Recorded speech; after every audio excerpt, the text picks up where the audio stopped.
Construction, it's gotta be one of the oldest industries on the planet, right? It's literally the foundation of our cities, our entire society. But what if I told you that this ancient craft is right in the middle of a massive technological revolution that is completely changing how we build, well, everything? Okay, let's dive in. Just look at this. This doesn't look like your typical construction site, does it? It's more like assembling giant high-tech Legos. This is the whole idea behind modular construction, where entire chunks of buildings are built in a factory and then just snapped together on site. So, that leads to this really cool question. What if we could build our cities with the same precision, the same speed, as a car rolling off an assembly line? I mean, just imagine that level of quality control for our homes, our offices, our whole communities. And here's the thing. That's not some sci-fi dream. It's actually happening right now. And it's all being driven by a huge wave of new technology that's totally rewriting the rules of the game. The engine driving all this change? Well, it's got a name, ConTech, short for construction technology. Basically, it's the catch-all term for all the amazing digital tools, software, and innovations that are making buildings smarter and the whole process way more efficient. And a huge piece of the ConTech puzzle is this idea of modern methods of construction, or MMC. Super simple, really. It just means moving a ton of the building work away from that messy, unpredictable job site into a clean, controlled, high-tech factory. Okay, so theory is great, but how does this look in the real world? Well, let's check out a company that's been putting these modern methods of construction to work for decades, DORCE. They're a global leader in what's called prefabricated and modular building. And when I say decades, I mean it. They've been at this since 1984. Yeah, you heard that right. So while this whole thing might feel super new to us, for these guys, it's a craft they've been perfecting for almost 40 years. And their expertise isn't just in one place. Nope, they've built projects in over 60 countries. And we're not talking easy locations either. Often it's in some of the toughest, most remote places on Earth, where old-school construction would be a total nightmare. And the scale?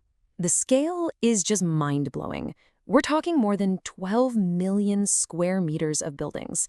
To give you an idea, that's enough space to build an entire city from scratch. This map just nails it, doesn't it? It shows their footprint all over the globe. From South America to Africa, all across Europe, Asia, and Australia, they've basically proven that this modern way of building works, well, anywhere. All right, so how do they do it? What's the secret sauce?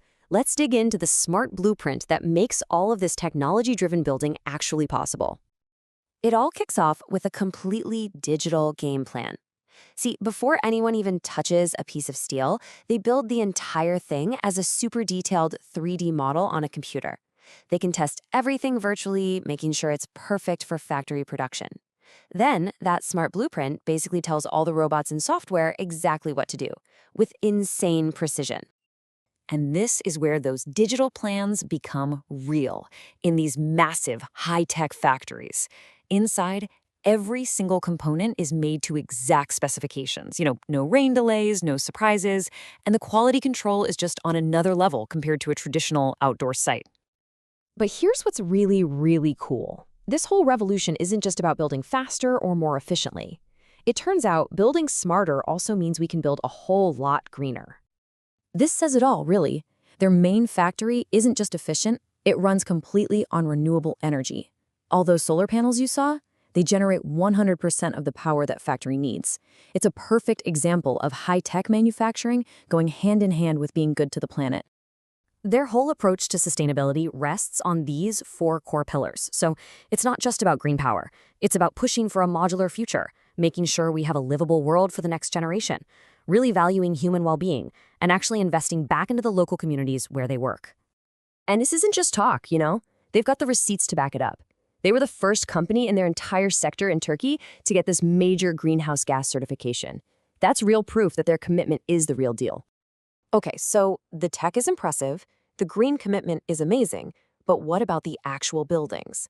Let's look at some of the incredible results, which really show you just how versatile this whole method can be.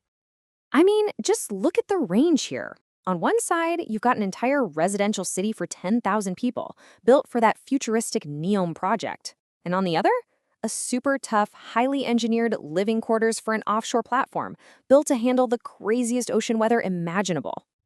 And the impact goes way beyond commercial projects. This method allows for an incredibly fast response in a crisis. You can build emergency cities for thousands of people displaced by a natural disaster, or you can deliver entire 16-bed hospitals to multiple cities that desperately need healthcare. So when you lay it all out like this, the advantages just pop. Moving construction into a factory means you're not at the mercy of the weather, you finish way faster, you create way less wastes, and honestly, it's just a much, much safer way for people to work. And let's just end the tour with this stunner. This isn't some town that grew over decades. No, this is an accommodation camp for 18,000 workers, built at lightning speed to support a massive energy project. This right here is what modern construction can do. Which leaves us with one last big thought.